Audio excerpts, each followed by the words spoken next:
Hello, my name is Dr. Hamad Adar and you're watching sqadia.com.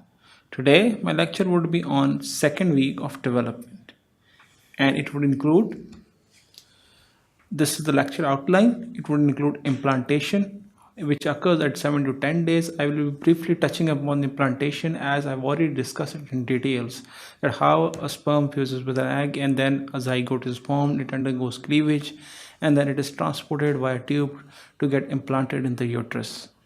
Then I will be discussing the formation of cytotrophoblast and sensitiotrophoblasts. These are two cell layers, which is actually the outer cell layer of the blastula, which divides into two. As we have already discussed, that after zygote formation, it undergoes two cell stage and then a four cell stage in which it continues to divide. Then it forms a morula, and from morula it forms a blastula. The outer layer of this blastula or blastocystic cavity forms these two layers, which is termed as sensitiotrofoblast and cytotrophoblast. We will be discussing clinical entity, Hydatidiform mole or molar pregnancy, and how is it different from a normal pregnancy. What is the associations with molar pregnancy. I will be briefly touching upon the choriocarcinoma, which is gestational trophoblastic tumor as well. I will also be discussing formation of primitive yolk sac, that how initially from first this bilaminar gist is formed and then for primary yolk sac and then secondary yolk sac is formed. How the epiblast layer gives rise to formation of amniotic cavity, and amniogenic and amnioblastic cells, how they migrate to form, and then a cavity appears in between them, which is called as amniotic cavity. I will be discussing formation of embryonic disc. This is actually the bilaminar germ disc, that how this inner cell mass which was present in the blastula gives rise to two layers of cell, which is one of them layers on the top is called as epiblast, on the lower layer is termed as hypoblast. Then we will be briefly touching upon uteroplacental circulation, development of chorionic sac, chorionic cavity, and extraembryonic mesoderm. At this moment, I will be just going through this because this whole process from bilaminar germ disc, trilaminar germ disc is formed. These two layers give further rise to three types of layer: ectoderm, endoderm, and mesoderm. And how they're aligned and how cells migrate to give rise to extraembryonic mesoderm, I will be discussing in the next lecture. And lastly, why it is called the week of twos. So to start with is implantation. As we already know that at day 14 the egg is actually released, which determines ovulation. Within 12 to 24 hours, if it gets fertilized, and then the zygote forms, and gradually from 2 cell to 4 cell, then morula, and then a blastula or blastocystic cavity. Now this blastocyst has to implant, and it implants usually at anterior or posterior wall of the uterus. So what is implantation? It is the attachment of a blastocyst to the endometrial layer of the uterine wall. Implantation of the blastocyst is completed during the second week. It occurs at around 7 to 10 days. By the time 8th day has started, second week has started, and it will complete in 1 to 2 days, first 2 days of the second week. And usually the common site, as I've just mentioned, it is the anterior and posterior body of the uterus. We discussed a bit in details ectopic pregnancy in the last lecture, and if this implantation does not occur at the site, either at the anterior or posterior side of the uterus, it could result in intrauterine or extrauterine ectopic pregnancy. And I discussed it in details of what are the other areas. It could be at cervical os, it could be interstitial, it could be the myometrium, or it could be even outside the uterus. The implantation can occur in the tube. Most commonly it occurs in the tubes. It could also occur in the ovary. It can also occur in the ligaments which are attached with the ovary and uterus, and ectopic pregnancy can also occur in the abdomen. So for a normal implantation to occur, it occurs between anterior and posterior, either on the anterior or posterior wall of the uterus.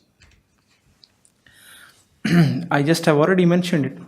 Once morula is formed, which is a 16 cell stage, it continues to divide, and gradually when the number increases, there is a process called as compaction. What actually happens is that cells, by the time zygote has formed and then 2 cell and 4 cell cleavage has occurred, by this time there was no increase in size. The increase in size and increase in number of cells starts from morula stage. Once advanced morula has formed, then it keeps on dividing and dividing.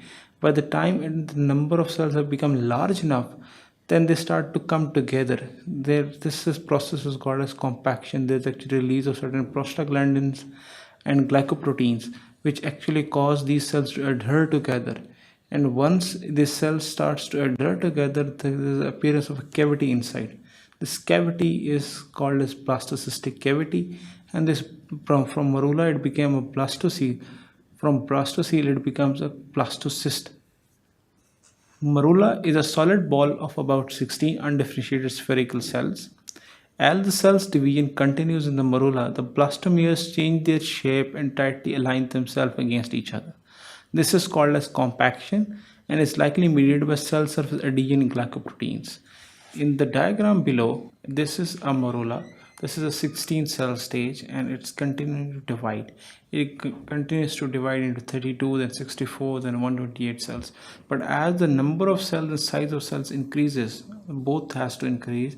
You can appreciate this, the cavity starts to appear in between. Then the process of compaction occurs that cells tightly align themselves in such a way that a large mature cavity is formed, which is termed as blastocystic cavity. And how they align themselves, they come close together, and this is mediated by cell surface adhesive proteins or glycoproteins, which enable these cell surfaces or cells membranes of the two cells to come closer and tightly bind together. As I told you that there are actually this blastocystic cavity is such in shape that there's an inner cell mass and there's an outer cell layer. Outer cell layer we will be discussing in details when we will be discussing the formation of cytons in situ trophoblast. Coming to the inner cell mass, now this inner cell mass will actually give rise to the embryo proper. Embryo proper means all the parts of the embryo and the fetus, which will eventually form the fetus, and then the baby will be formed from this inner cell mass. The outer cell layer of this blastocystic cavity will only be forming the cytotrophoblast and syncytiotrophoblastic, which will be helping in the nourishment and development of placental circulation, but will not contribute directly to the formation of embryo proper. In early embryogenesis, the inner cell mass, also known as embryoblast, is the mass of cells inside the primordial embryo that will eventually give rise to the definitive structures of the fetus. The structures formed in the earliest steps of the development and before implantation into the endometrium, the uterus has occurred. The inner cell mass lies within the blastocele, more correctly now termed as blastocystic cavity, as it has become matured, and is entirely surrounded by a single layer of cells called as trophoblast. Now the single layer of cell is called as trophoblast, but this will give rise to two other layers, which is called syncytiotrophoblastic and cytotrophoblast. Okay, now this is the diagram showing the different layers of cells. This is what I was talking about. Now if you appreciate in this diagram, endometrium is about to be implanted by the fertilized ovum. This is the outer layer of the cell, which is called as trophoblast, which give rise to two other layers called as syncytio and cytotrophoblast. This is the inner cell mass, which is going to give rise to the embryo proper. This is the blastocyst cavity, and this whole term is called as mature blastocyst, and this is the blastocystic cavity. This is the endometrium, and it's embedding itself into the endometrium. Now, as I've already told you, that embryo proper will be formed by the inner cell mass, and the outer layer, the trophoblast, will give rise to two other layers, which is the cytotrophoblast and syncytiotrophoblastic. Now, word cyto means derived to cell. Why it is called as cell? Because this is the cytotrophoblast. It only surrounds the inner cell mass, while the syncytiotrophoblast, which is the outer layer of the trophoblast, gets embedded into the uterus. As you can appreciate right here in this diagram, it's invaginating into the endometrium so that the fertilization can take place. On the right side, you can appreciate this is the real-time electron micrograph of the fertilization. This is the syncytiotrophoblast, which appears as a web encroaching up into the endometrium. This is the inner cell mass, and this is the blastocystic cavity. By the time the implantation starts, it starts around 7 to 10 days. At times it starts at 8 and then completes at 10. By 8th day, this outer layer has started to differentiate. As I've just told you that the outer layer of the trophoblast give rise to two layers, the cytotrophoblast and sensitive trophoblast. Near the end of the first week, the blastocyst implants in the posterior wall of the uterus. In the presence of high hormone levels, the blastocyst attaches at the embryonic pole, so that embryo will eventually attach dorsally. Occasionally, the blastocyst will implant another spot in the uterus. I, I've already told you that the beta hCG levels has to be increased. If beta hCG level increase, beta hCG level actually prepare the endometrium for implantation. It is released by this trophoblastic cells. Once the implantation has occurred and then gradually the blastocystic cavity is formed, the outer trophoblast cells keep on secreting beta hCG. This beta hCG prepares the endometrium so that implantation can take place over there. What actually happens is that it has to take place, the implantation has to either occur at anterior and posterior wall of the uterus. Anywhere other than that would be termed as ectopic pregnancy. Now, trophoblast, this is a layer undergoes mitosis upon contact with the uterine wall and differentiates into the cytotrophoblast and sensitive trophoblast. In the diagram below, you would be able to appreciate very clearly. Now, this is the endometrial side. This is the endometrium. This is a uterine gland, and this is the surface epithelium, and this side is basically the uterine cavity. If you appreciate over here, there are two things happening. You can appreciate the epiblast and hypoblast layer written as well. Actually, by this time the formation of bilaminar term just has also started forming. But as I've already told you that we will not be discussing everything at the same time. We will discuss everything one by one. But actually in real time it's all occurring at the same time. It's not this that first trophoblast differentiate into two layers, then there is a wait, then there is fertilization, and then there is implantation, and after that other layers divide to form hypoblast and epiblast. Everything is happening side by side, but for making it more clear and for clarity purpose, we have to take it as one by one. In this diagram, you can appreciate this is the cavity. This is there's no more a blastocystic cavity. This is the primary yolk sac, but I will be coming to that primary yolk sac and primitive yolk sac formation later on. This formation of amniotic cavity has already started, and two layers, epiblast and hypoblast, have already been formed. But if you appreciate closely, this is the layer which was surrounding the inner cell mass, which is the cytotrophoblast. And this green layer which is encroaching into the endometrium is sensitive trophoblast, which actually helps in the implantation of the embryo. We've now come to a clinical entity which is termed as Hydatidiform mole or molar pregnancy. Up till now we have already studied that the egg contains haploid number 23N, a sperm which contains also 23N. They fuse to form a diploid number of chromosome which is 46N. But what if this does not happen? What if a 23N fuses with an empty egg, for example? For example, two sperms come and fuse, but there is no DNA material of the egg. Then this will result in a 46N diploid number, but all the DNA material would be from the sperm or from the father side. So that would result in a molar pregnancy. Or what if there is an egg 23N, then two sperms come and fuse to make an DNA which is actually 3N, 3 times the normal of N, which becomes 69 chromosomes. So this would result in formation of complete or partial mole. Molar pregnancy or Hydatidiform mole is a pre-malignant form of gestational trophoblastic diseases that occur after abnormal fertilization. And there are two types, which is complete and incomplete or partial. When we're talking about complete, why we call it complete? Because all the DNA is from the paternal side. And we're talking about partial is that yes, there is a DNA from mother and father both sides, but the DNA is abnormal, and fetus which is formed with fetal tissue which will be present in this will be non-viable, and this will usually result in abortion. But in terms of complete Hydatidiform mole, that will contain no fetal tissue at all, rather only lacunae and these layers of cells. Complete hydatidiform mole or CHMs develop without the formation of fetal tissue.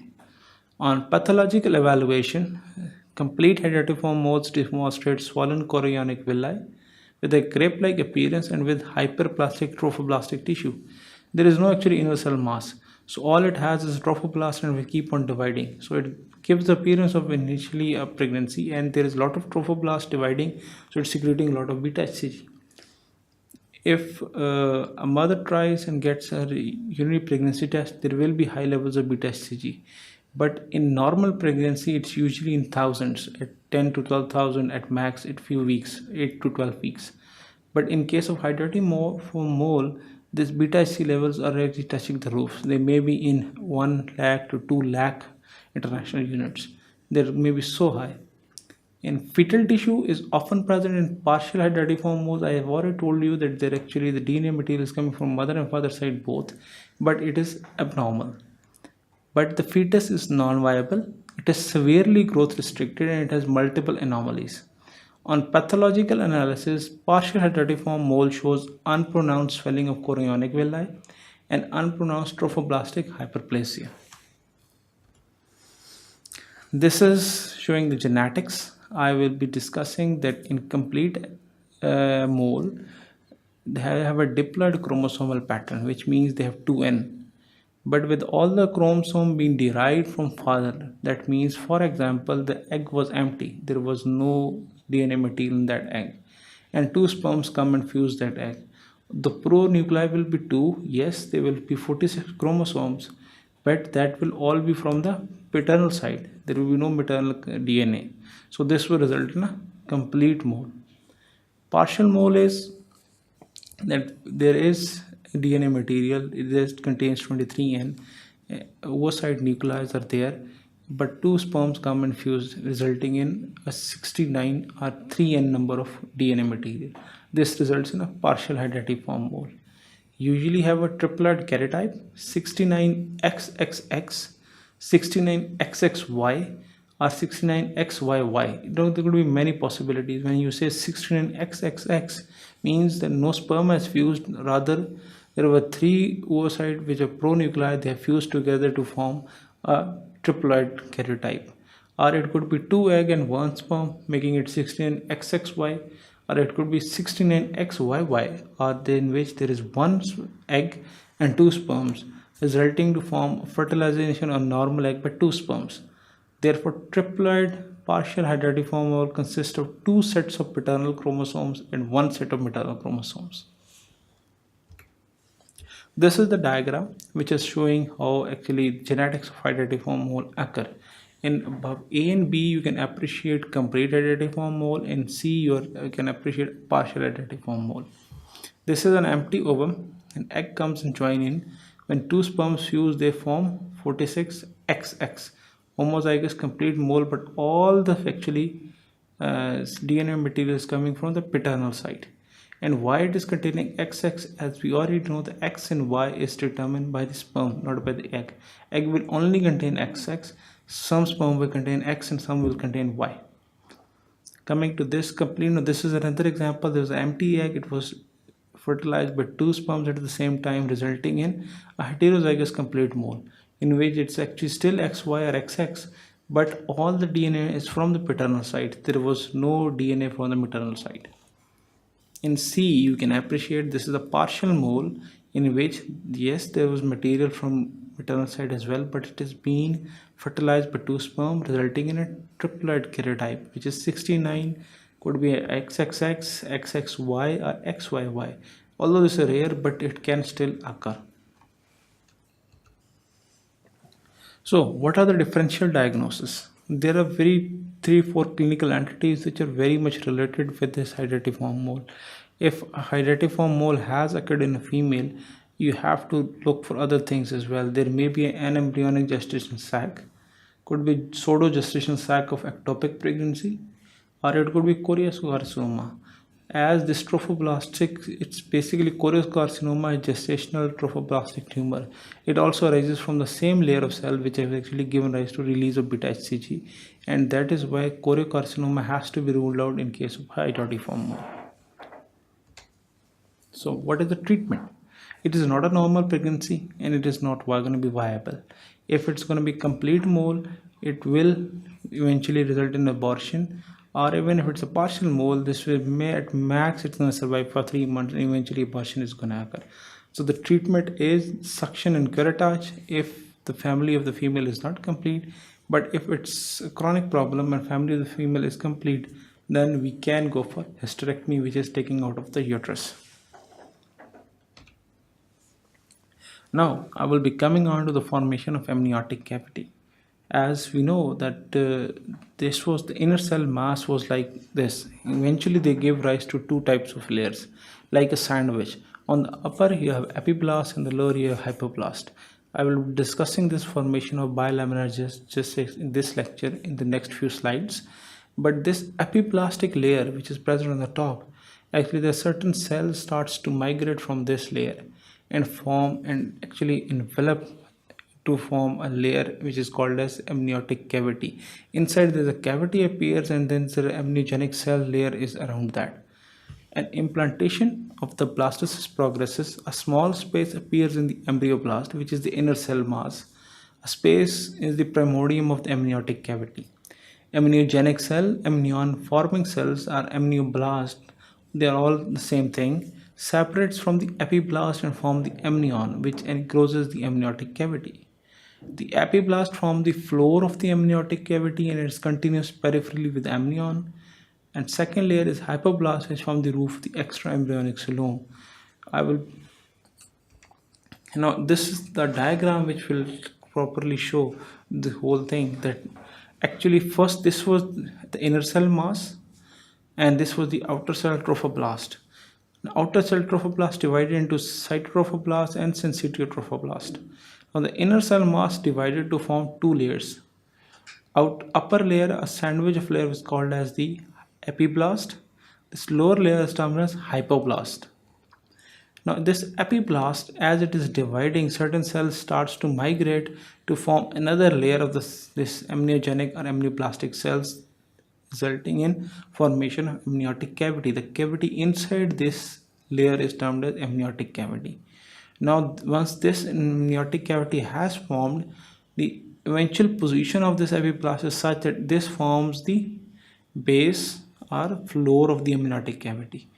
But as you can appreciate, this just below this epiblast is hypoblast, which is forming the roof of the yolk sac, which is actually the primitive row yolk sac or extra embryonic coelom.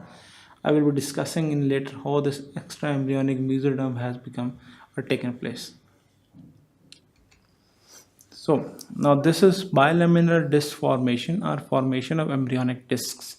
As I've just told you that inner cell mass has also to divide and divides into two layers. Two layers are they actually placed in such a way that they're sandwiched together. The upper table is termed as epiblast, or it's on the top, and the layer on the lower side is termed as hypoblast. Morphological changes occur in embryoblasts that result in the formation of a flat, almost circular, bilaminar plate of cells. The extra embryonic disc consists of two layers. Epiblast is a thick layer consisting of high columnar cells related to the amniotic cavity, while hypoblast consists of small cuboidal cells adjacent to the exocoelomic cavity. Now, if you go back to this diagram, you can appreciate there are two cavities. This is the amniotic cavity, this is the extra embryonic or extra embryonic coelom or yolk sac cavity. Now this is where eventually this is going to be later on forming the placenta and formation of primordial circulation. Now this will be forming different layers and this will be further divided into different layers once trilaminar derm just is formed.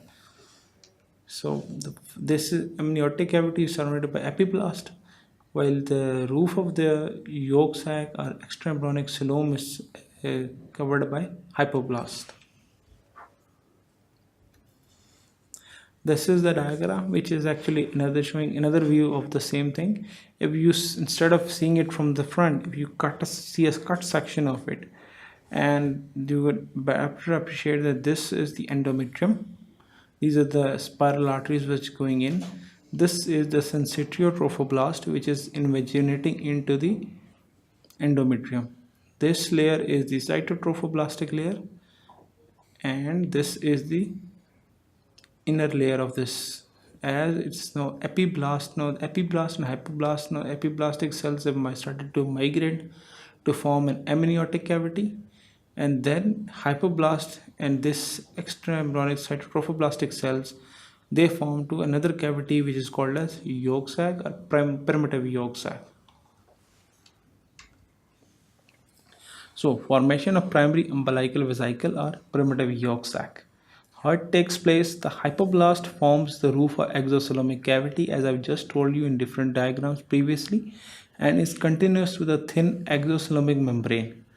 This membrane together with hypoblast lines the primary umbilical vesicle or primitive yolk sac. The cells from this vesicle endoderm form a layer of connective tissue called the extraembryonic mesoderm. Now, to understand this, from where does this extraembryonic mesoderm came in, we will be discussing in the next lecture how from bilaminar germ disc or the trilaminar germ disc forms. That actually from hypoblast and epiblast, the three layer of cells give rise to this ectoderm, mesoderm, and endoderm. And how the mesoderm surrounding the amniotic cavity is parietal mesoderm, and that surrounding the exocoelomic cavity is called as visceral mesoderm. And how this visceral mesoderm combined with hypoblast give rise to extraembryonic mesoderm. I have covered up till now is the implantation, how it has occurred, formation of cyto and sensitive trophoblast, formation of primitive yolk sac, formation of amniotic cavity, formation of embryonic disc or bilaminar germ disc formation, uteroplacental circulation, that how the sensitive trophoblast invaginates into the endometrial wall, and as it invaginates there are different lysis of the cell occurs in the endometrium, and these spaces which are created are actually filled with blood. So this plus oxygen and all the nutrients diffuse from these blood pools or blood islands in the endometrium into the embryo, and by this time all the nutrition to the embryo is actually going through this primordial uteroplacental circulation. Now I will be going on to discuss development of chorionic sac, chorionic cavity, and extraembryonic mesoderm, and at the end why it is called the week of twos. Primordial uteroplacental circulation. The amnion, embryonic discs, primary umbilical vesicle from isolated cavities and lacunae appear in the sensitive trophoblast. The lacunae soon become filled with a mixture of maternal blood and ruptured endometrial capillaries and cellular debris from the eroded uterine glands. This fluid in the lacunar spaces the embryo trough, passes by to the embryonic disc by diffusion, and provides nutritive maternal to the embryo. The communication of the eroded endometrial capillaries with the lacunae established the primordial uteroplacental circulation. I will if you see this diagram, this will make things very much clear. This is the uterine cavity. It's showing a cut section and a block section of it, and this is the primary umbilical vesicle or primitive yolk sac. This is the bilaminar disc, the epiblast, the hypoblast. There is the amniotic cavity which is being forming, and this is the syncytial trophoblast around it, and then this is the cytotrophoblast. As syncytial trophoblast continues to invaginate, actually it erodes the endometrial tissue, resulting in lysis of the endometrial tissue. Now there will be certain glands, endometrial glands will be present, spiral arteries will be present, and as it continues to erode them, this results in rupturing of the spiral artery. As a result, bleeding occurs, but actually this bleeding is not occurring and going out, rather this is contained inside the wall of the uterus, and this results in formation of these blood islands. Yes, you can appreciate there are some blood islands. As it encroaches in, the nutrients, all the oxygen and the main important nutrients actually diffuse from there to sensitive trophoblast, then to cytotrophoblast, and then to the embryo proper, which is forming the and dividing to form bilaminar and then trilaminar germ discs. Now this is another view which is actually showing an advanced form, and how before that you can appreciate this is a gland which has not been encroached upon, and they have almost started to encroach this gland. But in this diagram you can appreciate this gland was right here, it has encroached this and has actually been all this gland has actually been lysed, and take it in, and that's how the embryo is actually growing in and encroaching into the endometrium. This is also a diagram which is showing the formation of primary villi and how the primordial uteroplacental circulation establishes. This is a cut section. This side is basically the uterine cavity. Now by this time it has actually completely been surrounded by the endometrium. It has gone completely in. As you can appreciate, the sensitive trophoblast is trying to erode all the endometrial tissue. As a result, these blood islands have formed and it's eroding and encroaching on these blood islands. This is the cytotrophoblast, and then this is the amniotic cavity, two bilaminar germ disc, primary yolk sac, and all that. These villi starts to appear, which you can appreciate like over here. These are villi structures actually which protrude and invaginate into these blood islands, and this are actually the formation of primary villi takes.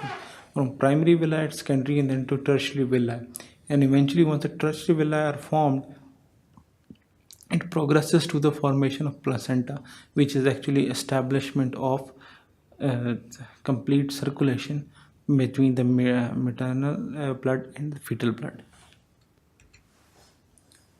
We discussed two things. We discussed acrosomal reaction, we discussed zona reaction when fertilization is about to take place in the last lecture, and now we'll be discussing another reaction which is called the decidual reaction.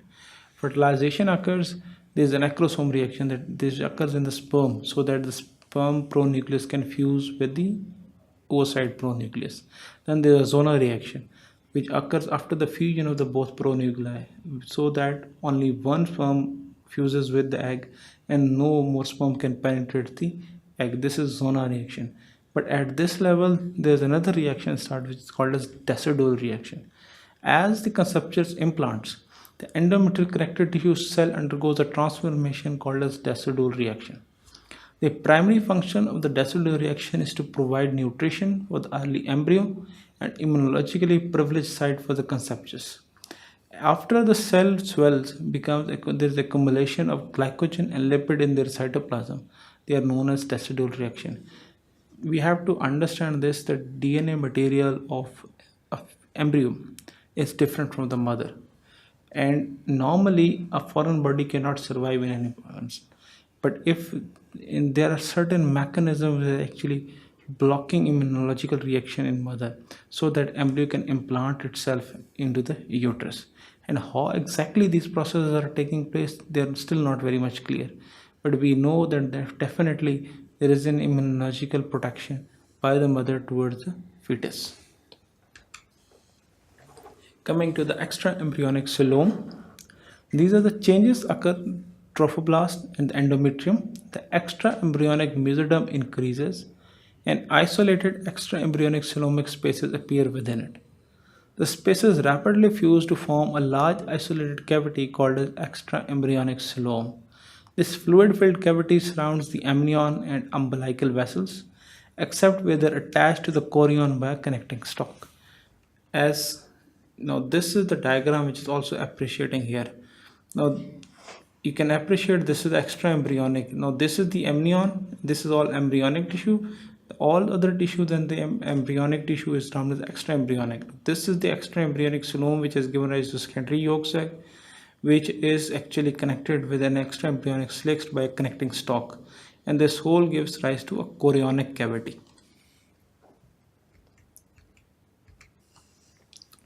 Formation of chorion. As the extra embryonic coelom forms, the primary umbilical vesicle decreases in size and smaller secondary umbilical vesicles form. During the formation of secondary umbilical vesicle, a large part of the primary vesicle is pinched off. The extra embryonic somatomesoderm and two layers of trophoblast form a chorion. As I've told you that from these two layers will give rise to three layers, the ectoderm, endoderm and mesoderm. Mesoderm would be further divided into two types, the parietal and visceral or somatic.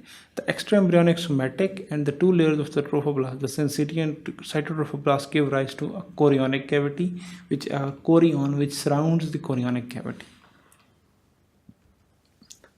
Coming to the development of chorionic sac, the extraembryonic coelom splits the extraembryonic mesoderm into two layers. extraembryonic somatic mesoderm lining the trophoblast and covering the amnion, extraembryonic splastic mesoderm which is surrounding the umbilical vessel. The chorion forms the wall of the chorion sac within which the embryon and its amniotic sac and umbilical vesicle are suspended by a connecting stalk. The extraembryonic coelom is now called as chorionic cavity. Now this is the diagram which is actually appreciable, that if you see the large section over here, now this is hypoblast, this is epiblast, where this is connected with the amniotic cavity. This is the cell they started amniotic cavity, this is amniotic cavity, and this is the primitive yolk sac or the primary umbilical vesicle. At this point, this is where actually the mesoderm starts to form, and then there is a mesoderm which is surrounding the amniotic cavity is called a somatic mesoderm, and this is surrounding the yolk sac is termed as splanchnic mesoderm, and they give rise to then chorionic cavity or chorion. Why it is called a week of twos? We know it is the second week. There is formation of two cell layer, which is the epiblast and the hypoblast. There is formation of two yolk sacs. Initially there is a primitive yolk sac, a primary yolk sac which gives rise to secondary yolk sac, and then the outer layer actually gives rise to two layers of cells. The trophoblast give rise to syncytial trophoblast and cytotrophoblast. So due to this, it is termed as week of twos. There are two things are happening side by side this week. Coming to the summary, we already know that trophoblast divides into cytotrophoblast and syncytiotrophoblast. Cells of the inner mass divide to form two layers of the epiblast and hypoblast. This is called as formation of bilaminar disc. Cells surrounding the exocoelomic cavity divide to form a connective tissue layer called as extraembryonic mesoderm. Another cavity appears in the inner cell mass, such as it's called as amniotic cavity, and this marks the formation of primary yolk sac. Lacunae develop in syncytial trophoblast, forming primitive uteroplacental circulation. Cells further divide in hypoblast and divide and form a secondary yolk sac and chorionic cavity. This marks the formation of secondary yolk sac.